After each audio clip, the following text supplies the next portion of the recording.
Hello and welcome to Angry Planet. I'm Jason Fields. Matthew Galt has flown away. On this show, we talk a lot about wars and weapons and such. We talk about geopolitics and strategy, but we rarely talk about the human cost of those fights. Today, we're changing that in the case of Ukraine. We're going to talk about humanitarian efforts and what's happening to people, not just soldiers on the ground. Joining us are Britta Ellwanger, and she works for an organization called For Peace.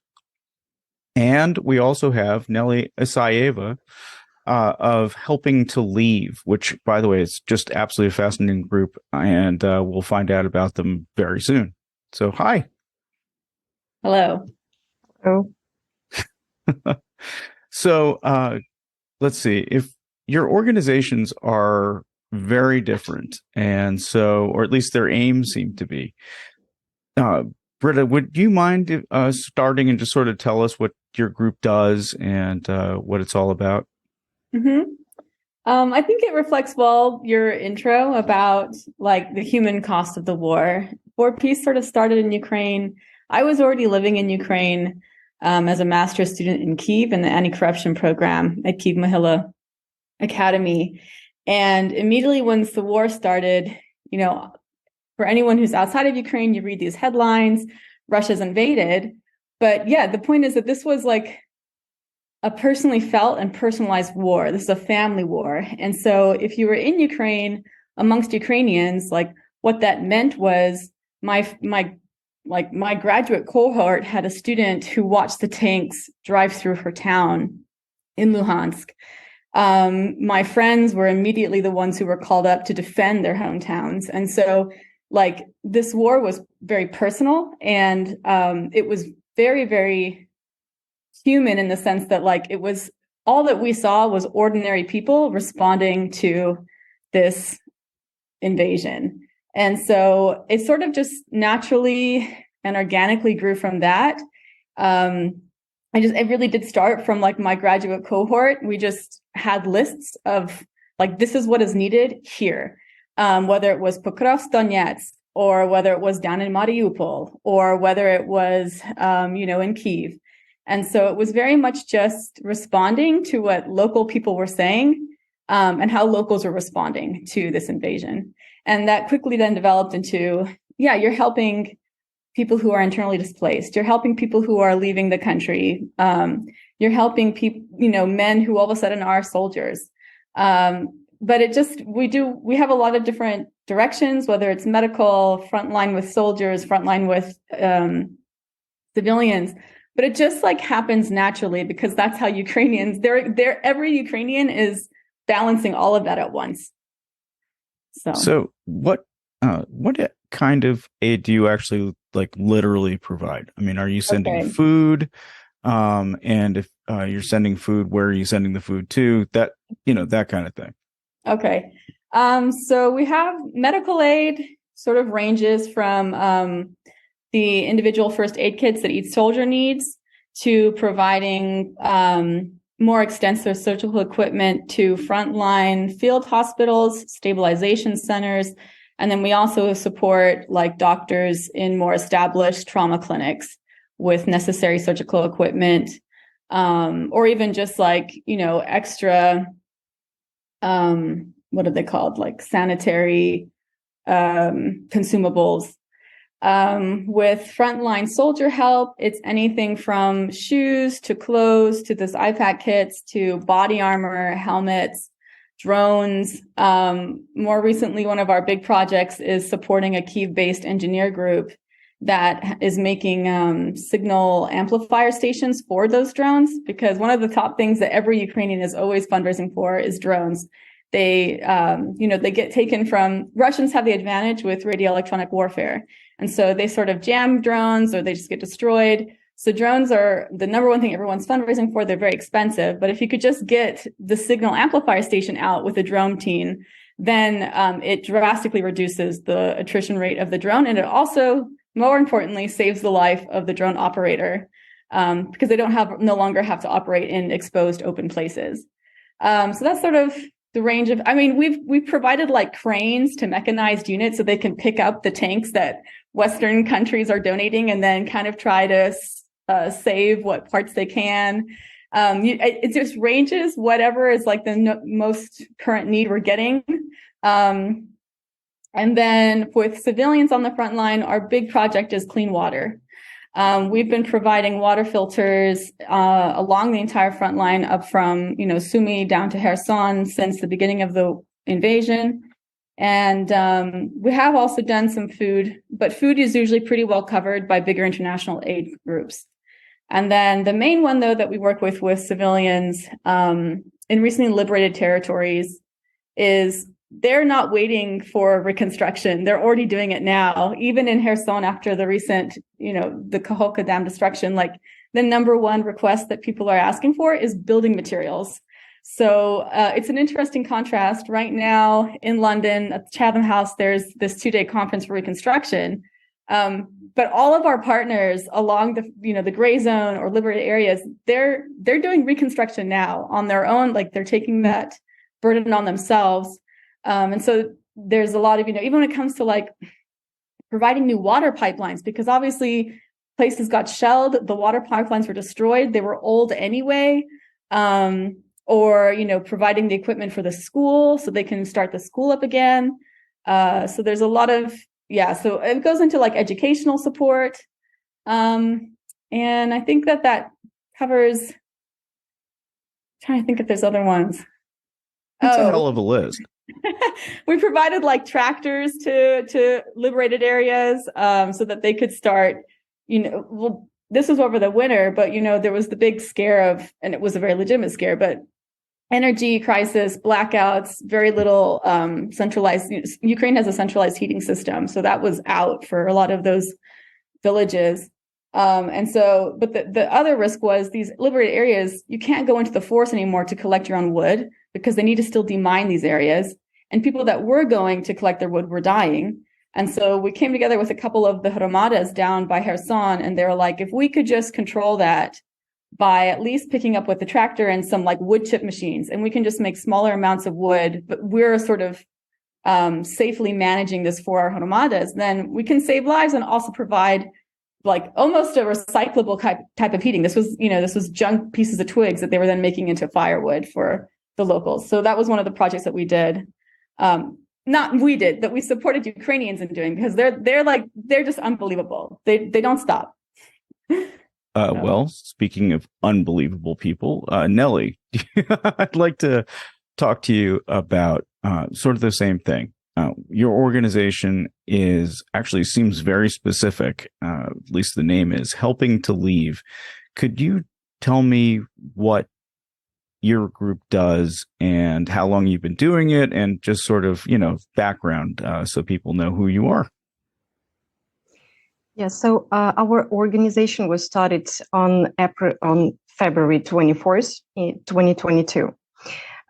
It was started with the Telegram chat where people were trying to contact each other, people who knew each other. They were from different cities. They were discussing how they can be evacuated or just escape the Russian invasion. Those were people who were in Kyiv or in other cities. They were next to Kyiv, and it was like the main target at that moment. Later, we started to receive messages from people who were in the temporary occupied territories. We were searching for the ways to help them to get out from there, because, there's a lot of information that you can find just scrolling different Telegram groups, just watching what people are posting, because someone tried to get out from this way. It didn't work. They tried another way. It worked. So they're sharing the experience. So yeah, this is how we started. And in March last year, we've got a Telegram bot. We started to receive official requests for evacuation, and our organization was officially registered in April. Yeah, it was April last year. It was April 25th last year. I think one of the most difficult things that you're facing is when someone from the temporary occupied territory is calling you, when they are in desperate, they don't know where to go. They just Sometimes people have money, they have a car to escape, but they are in the state of mind where they cannot just understand what to do. They just need some kind of support. And sometimes we provide just the information for people to be evacuated, especially if we're speaking about the temporary occupied territories right now, because till December last year, it was the direct way from the temporary occupied territory to the territory that is under Ukrainian control. Right now, it is totally closed, and the only way is to go to Russia. Of course, we do not recommend people to go to Russia or Crimea because there is no war, but it's still not safe for Ukrainians. So in actually March last year, we started to receive messages from people who were telling us that they are in Russia. So at first we were surprised because the war is in Ukraine, and here are Ukrainians who are writing us from Russia. And those people, they were forcibly deported to Russia. Most of them, they didn't have money. They were in a shock. They didn't know where to go, and they were terrified. One of the things that Russians do, especially in the beginning, they were trying to do it many times. They tried to convince people that there is no way to get out from Russia. They say that we have cameras everywhere. We're going to follow you. But actually, it's not true because they don't even have these kind of resources. But people are scared. People are coming from bomb shelters, from the totally destroyed cities, and they just scared to go somewhere else, and they need support. And sometimes money, sometimes information, sometimes we provide the psychological support. We find some organization that do this. So with the people in Russia, is the border between Russia and Ukraine really, does it have a lot of holes in it so that people can actually come back through? Or I guess in my mind, I would have thought that at this point, everything is pretty, militarized and checkpoints would be blocked. So if you're speaking about the way from the temporary occupied territories to Russia, they just forcibly deported through the checkpoints. Though they call Mariupol and other cities they say it's Russia, but still there is a checkpoint, or many of them, because they need to check if you are the person who they would like to see in Russia, or maybe you're gonna do something that's I don't know, you will try Sabotage. to harm the military. Yes, some kind of this. Or sometimes they just don't people go to Russia if they understand that these people want to escape Russia after that. These people have pro-Ukrainian position, and if somehow they will show it, or just the soldier or the body control guy will feel this way, they can just block the way to Russia for this person. And they say you need to stay here until the end of the special military operation. Right. And if we're talking about the way from Russia to Ukraine, currently we have one checkpoint where people can directly go from there to Ukraine. Okay, that's still interesting. Is there a lot of corruption and bribery for to get people around to help them move? Does that? You mean for us, for organization? Well, actually, we just normally, if the person is healthy, if they have all the documents, or at least some of their documents, we just buy them tickets and they escape. Mm-hmm. If they have some special needs, it could be kids who were forcibly deported, or there were kids from the temporary occupied territories where their parents were told, yeah, it's nice that your kids will go for a summer camp to Crimea. It's warm there, and it's nice there. Of course, many parents, they see that other parents, they sent their kids, and then kids came back. And they feel okay, it could be a chance for my child to have 1 or 2 weeks outside of the war. And they agreed, but then the territory was deoccupied by Ukrainian army, and Russian says we cannot give your kids back. There is no way. Right. And I mean, there are lots of stories about how the children's identity is being taken away from them and they're being raised in Russia by Russians. Yeah. And Yes, that's something that true. you've been seeing? Yeah. Yes. Okay. We see it. We cannot speak about all the cases because it can like harm those people who are in Russia right now. So yeah, there are a lot of cases where teenage kids they are old enough to understand what's going on. They are old enough to understand what they want. Do they want to stay in Russia or they want to go back to Ukraine? But in some cases, they are not allowed. So are people communicating? And actually, Britta, I was sort of wondering also for you, people are using Telegram as the main way to communicate with each other, or it's one of the ways, yeah. And it's actually when they contact us via our Telegram bot, it's safe for them because it doesn't save your cache. It's like no one can check what were you doing, what were you texting on the bot, and like you're kind of safe if they won't find any information. And so, Britta, what does your group do? We're a bit more chaotic with just whatever the group that we're working with, what they use. But I like the fun anecdote is I met Nelli through their Telegram bot. And part of what Nelli maybe didn't explain is, or didn't add to what all she also does is because they already had all these amazing contacts and a long established network in the Kherson region because of all the evacuations they've been doing this whole year. Her group became not only like a central place for evacuation work this past, week since the Kakhovka Dam was exploded, but it also became like a crucial starting platform for anybody who wanted to do direct humanitarian aid in the region.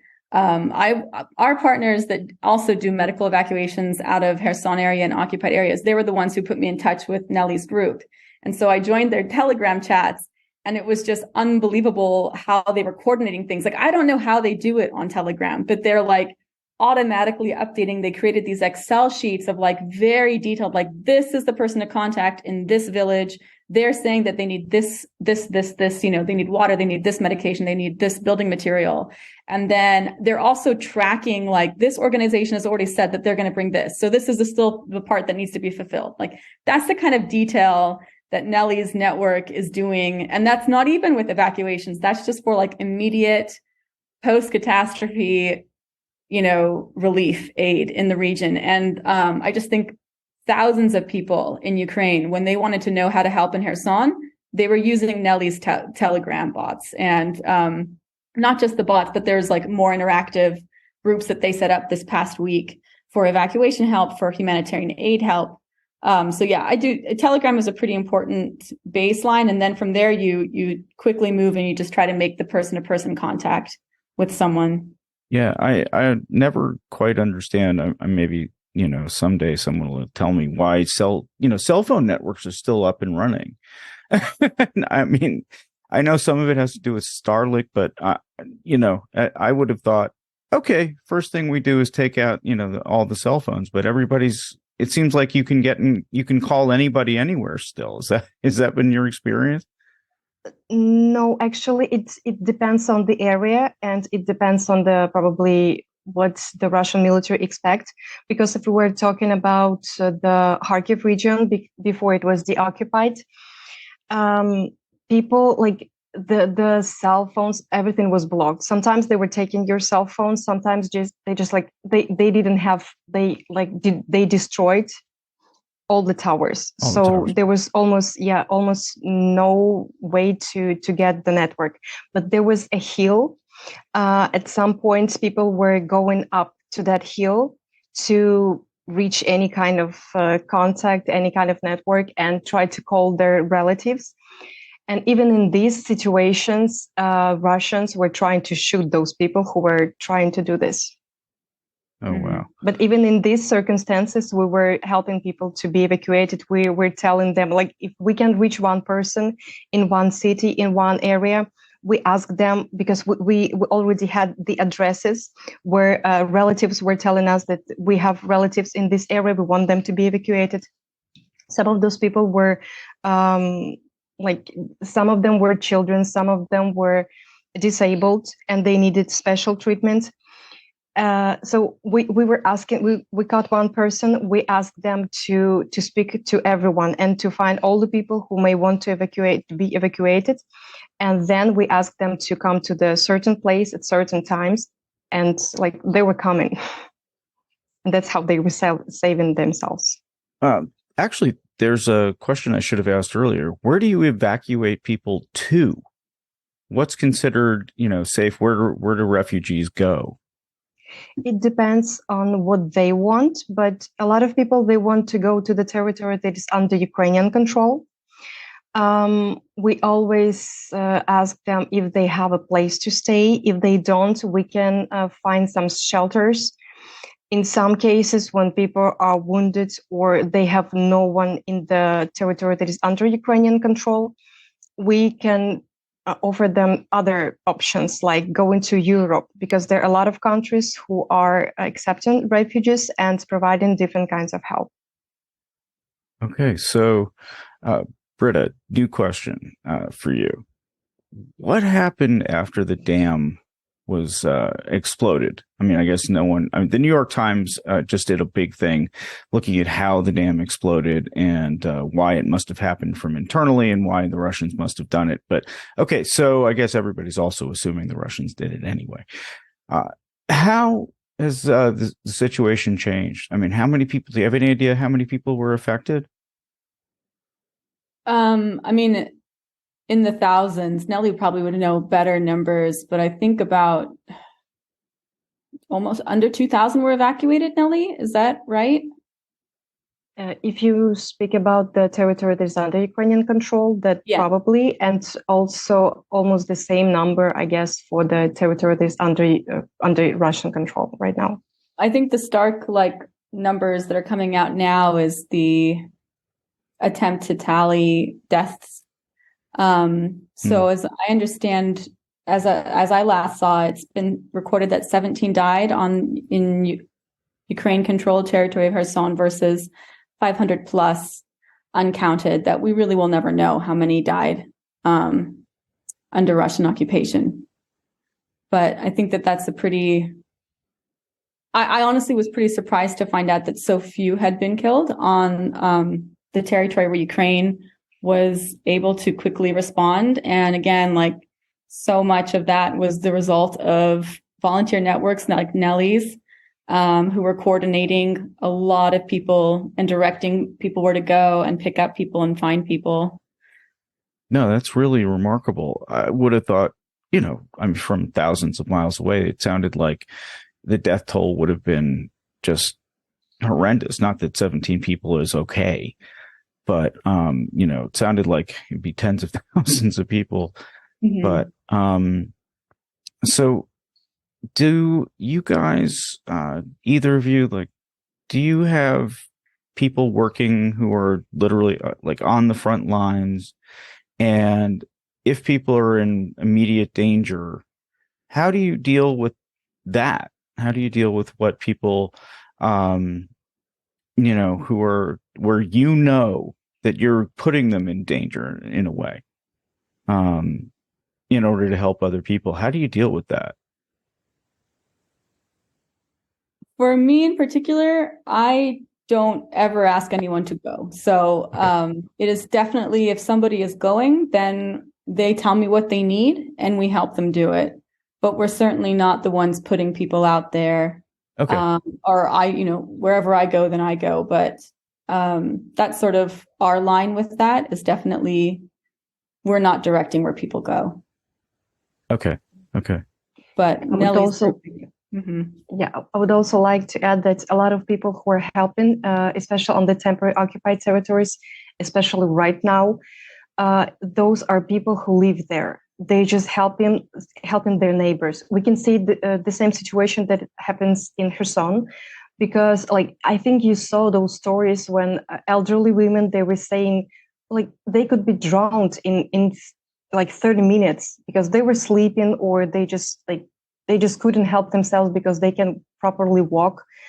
And they were telling that their neighbors just ran into their houses, yelled them that you need to be evacuated, and just immediately take them away. The same situation is happening in the temporary occupied territories, but it's it's much worse, because even those people who have boats, those boats can be taken. Like Russian military, they see that people are going to rescue someone, or just they see the person on the boat, they can take the boat. Mm-hmm. They see people who are on the rooftops. They don't know sometimes they don't know what to do, because they were not ready for these things, of course, as well. And in many cases, they just don't care. They don't allow people to leave those territories. Like for a couple of days, for the first days, no one could, just few people could escape. The volunteers were gathering the information. When there were someone on the territory who were saying that I have a boat, I can help, we were trying to get the contacts or the addresses and put them on the map of those people who, even if the person is on the rooftop, it doesn't mean that you will see them or hear them. So when they were children, elderly people, or anyone who needs an immediate help, we were trying to tell people, if you can go this way, you can go to this address, because of course local people, they know these addresses. They don't need a sign to find the street. Mm. And in other ways, when we were evacuating from the Kharkiv region or any other territory, volunteers, they just want to go there and want to help. We don't encourage anyone, we don't force anyone to go. We don't try to find people. I'm sorry, I didn't mean anybody is forcing you. No. Yeah, of course. I mean, they know what they do. Maybe sometimes they don't understand what exactly they're gonna face, because when it's your first trip, you never know. You think that you know what is this, but you don't. And there were cases with our volunteers, especially in the Pechenehid Dam in Kharkiv region, when especially if there is a disabled person who cannot walk, the volunteers, they had to walk more, they had to go towards the Ukraine, towards the Russian army, to pick up that person. And in these cases, some of the volunteers were kidnapped, and after that they were tortured. And some of them were able to escape. We were trying to find them, even the territory was occupied. So even the Russians at that moment, they say, okay, we give you green light. This is the day when you can be evacuated. They let people go and they start to shoot them. Yeah. So this is how they work. I just also wanted to emphasize what Nelli said. I think a really crucial element of humanitarian relief in Ukraine is less often going somewhere, but knowing people who are already there. That's pretty critical. And I think that's that is the reason why the Ukrainian response is so fast and so effective. Like she was saying, you're not working through intermediaries. You don't necessarily have to explain where to go. You're working with people who have local knowledge and can command this environment. And really all that you need to do is know those people and then just help them in the way that they need to be helped to do what they can uniquely do, because it's their home. And that's their home in terms of it's their street, it's their village, but they really do command unique knowledge. And it's less about having to swoop in and save someone. It's just they're doing it and they just need help and maybe a little bit of sort of that last mile coordination. But I think that's where my dumb question comes from, because what I'm used to thinking about when you talk about refugees are the pictures of camps being set up by the UN and other organizations, and people literally streaming over borders by the tens of thousands. And it's really sounds like Ukraine is just a different situation. I have never had this experience before. Ukraine was my first experience. And like the only reason I'm doing this is precisely because like it was just the environment I was in, and everybody's doing this. Like it's not, everybody is a volunteer. Everybody's responding. You know, like even my law professor, when the dam exploded, like he just wrote to us all like, "Hey, my grandparents' old little village home is open. Let me know if you need somebody to come stay there who's evacuating out." So that's like this. It's super, super tight social networks of every, you know, and then the power of what that looks like when it's the entire country doing it. And then you extend that into, you know, what Nelli said, like they're taking people out of Ukraine and then bringing them, helping them relocate across Europe. But that's also being largely coordinated by Ukrainians who are living abroad. And so there's just, you know, it's not just an in-country response, but it extends across Europe into the States. It is really unbelievable what the Ukrainian, I would consider like the Ukrainian social network is doing just amongst themselves. Yeah, I wonder if you know, how that would work in other countries. But Ukraine seems like a interesting case, no matter what. If we could talk for a second about what people are facing in terms of the Russian military. I mean, you know, there are reports everywhere of atrocities being carried out by the Russians. Is that what, if either of you, you know, don't feel qualified to talk about it, but I'm just wondering if that's what people who you are talking to are also seeing. Yes. And I think what's the degree to which everybody in Ukraine is affected and carrying that kind of trauma, like everybody has it. And it comes out in casual conversations almost, because nobody, on one hand, we're trying to learn how to cope with it, and then no one knows how to cope with it. But like I was talking to Nelli yesterday, there's another volunteer that we worked with, and he was a soldier.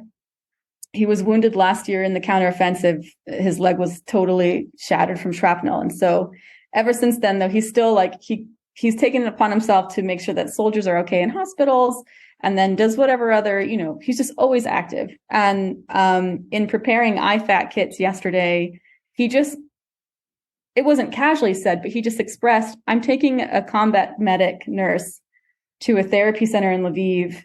She was under Russian captivity for 3 days. You know, she was 3 days with 12 Russian soldiers.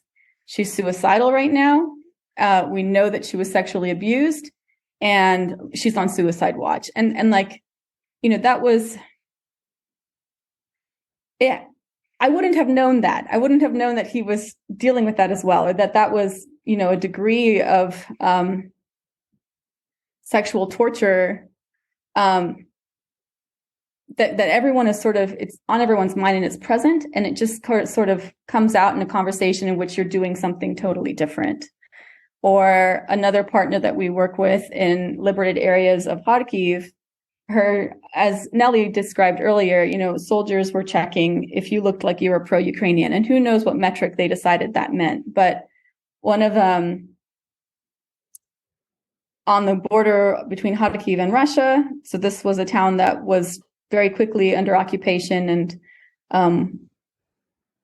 they just described, you know, they never let the children out because they were so worried about having them deported or kidnapped. The soldiers would check every house to see if there were weapons or if there was any evidence that they were pro-Ukrainian. One of the teachers, the school teacher, her father they deemed him pro-Ukrainian. Of course, all of them were pro-Ukrainian. And that's also part of it, is like, well, not all of them, but the degree which, you know, the solidarity has to come at the town level, because if one town person snitches and says that woman has a son who's a soldier, that person is automatically going to be tortured, sent away. And so this was actually a very beautiful case where this woman, the school teacher, her son was a soldier, and not a single person in the town ever told the Russian occupiers that. But her dad was then identified as someone that was pro-Ukrainian, and he was sent, they knew that there was about 30 kilometers from their town where the torture chamber was. And he was sent there for a month. He has never told anybody what happened to him during that month. And he's one of the few that returned. So there are still many men from that town. They still don't know what happened to them. And these are women that like I have sat with because we've decided that we want to fundraise a Starlink for them so they can start teaching school again. Like they're still living life and they're still pushing to start up online kindergarten. And then you just learn slowly what all they're still dealing with. But I would say that it is kind of all present, and it takes time for people to say it, and it also slips out sometimes in ways where you just have to be listening. And I'm sure Nelli has a lot more to share on that. Yeah, just when you were talking about the experience that you've heard about and your experience, I just recalled the recent situations that were happening in the temporary occupied territories while people were sitting on the rooftops. They were waiting for the help to come. They saw Ukrainian soldiers who were coming on boats. They were trying to save, of course, it was like a huge risk, but they were trying to save people. And sometimes people on the rooftops, because they see, like they're standing higher and they can see more than the soldiers who were on the boats. People were yelling to them, like, you need to go away, you need to hide because the Russian military is standing right there. Like, we're going to be fine. We will wait here, but you need to be safe. So people, even in these circumstances, they are thinking about other people. And when we were calling the first days, when people they didn't even know, will the water go up, or like, will everything be drawn? Like, what floor should they hide on? Even if they didn't have chance to go to the city center, for example, in Ellwanger, because the city center is like higher, it's like a bit up on a hill, and it's more safe to stay there.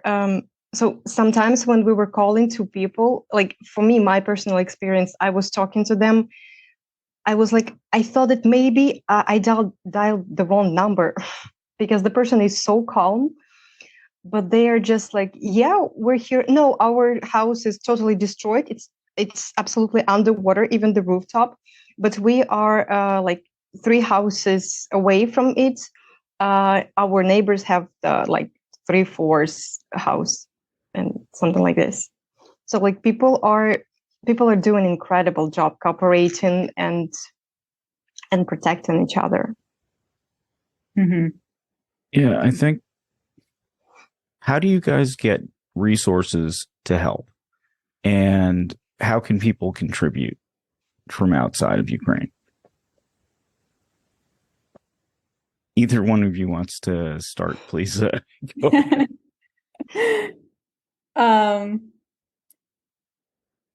I think the number one is Ukrainians. At times there's specific aid that's needed. But in my experience, what Ukrainians need is money. They need donations because they really know what to do with money and they stretch it so far. Like I can't even imagine. I know what I do, working with Ukrainians and seeing the budgets that they create. I mean, even for example, Kherson. When I got the list through Nelli's network, who was working with evacuation teams of like, this is, we need 10 more of these boats. We need 20 more of these motors for the boats. We need waiters. No. We could, I quickly kind of tallied up a budget, and on that budget, it was already much better priced than what we would have done if it had been some bigger international org. But then on top of it, like, we got some of the boats donated. We got some of the waiters donated.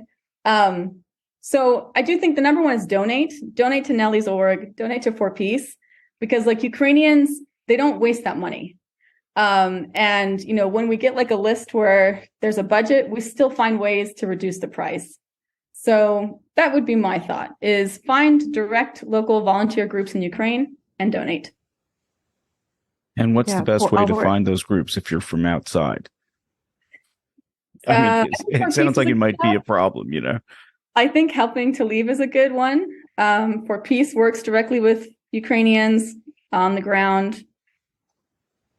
Okay. And Nelli, you wanted to say something too. Yeah, the way how we are getting money, it's donations and also grants. We have, for example, grants for patients with oncological, with cancer, with different kind of cancers, and we try to find some clinics that will start to treat them immediately or like very fast, or the countries that will provide them the best treatments and as soon as possible after arriving. And also like those money are going for the evacuation of these people sometimes, because even we do the evacuation to Europe, but like sometimes people need like medical assistance. They need to be evacuated in an ambulance, and it's way more expensive. So yeah, so sometimes we use the grants, sometimes we use donations. But two things that I think every organization that works in Ukraine needs, it's people and money. Because money is great, but if no one can do this job, you cannot do anything. Well, I want to thank you both for coming on Angry Planet and taking us through all this. Thank you for hosting. Thank you.